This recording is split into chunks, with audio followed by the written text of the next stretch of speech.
So Windows Server 2016 Standard Edition provides you with, as it says in the table that's there, many of the roles and features available for Windows for all across all of Windows Server 2016. Supports up to 64 sockets and up to 4 terabytes of random access memory, and it includes 2 virtual machine licenses to boot. So Windows Server Standard Edition scales to a pretty good size in terms of workload and capability, and even includes 2 licenses for virtual machines, so it's pretty good, and that's just the Standard Edition.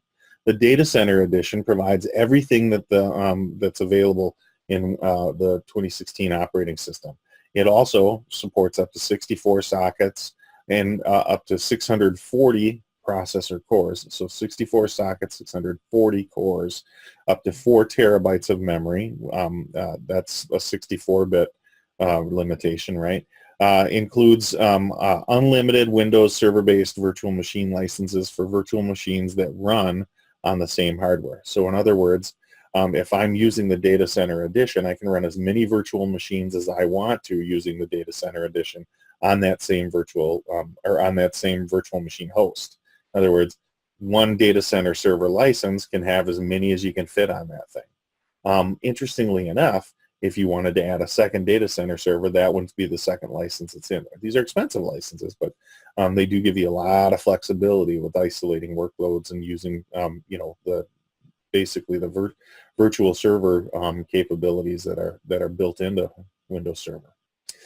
You have Windows Server Foundation, which is designed really for small businesses. It is really for the smallest of businesses. It only has support for up to 15 users and precludes, so in other words, does not allow being joined to a domain, includes limited server roles.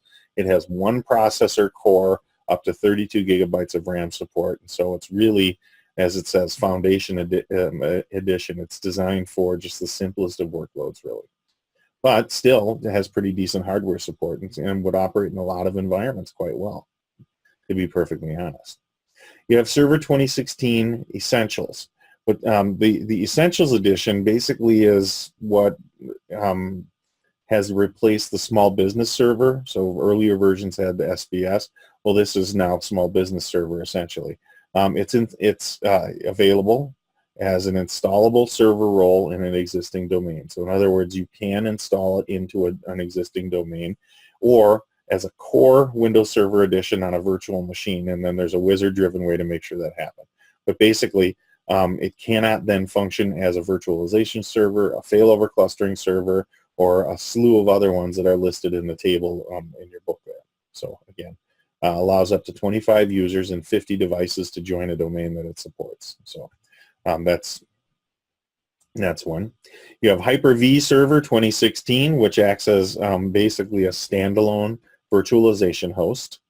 You have Storage Server Workgroup and Standard Editions that are also available that, well, basically serve as storage servers, right? So look at the Workgroup Edition entry in the table. So it's at position 750, so 750.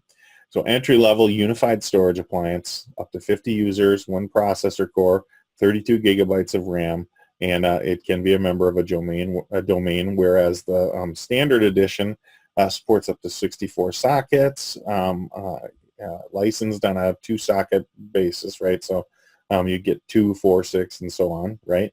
It supports up to 4 terabytes of RAM, has 2 virtual machine licenses. It does support domain joining, and it even supports some roles like DHCP server, DNS server, and so forth. So that's kind of cool. It does not support some other ones like Active Directory, Domain Services Server, or Certificate Services, or Federation Services, but pretty useful. And in a larger domain-based environment, it actually serves as a very good member server to have in that domain. So anyway, that's the server editions that are available, and it's if you're planning on taking an exam, it's probably a good idea to understand the basically what each of these editions was sort of designed to do for you. Knowing some of the details might be handy, but really, just as far as I'm concerned, just generally knowing what their intended role is probably enough to kind of give you an idea of where to go with the types of planning questions that might be out there.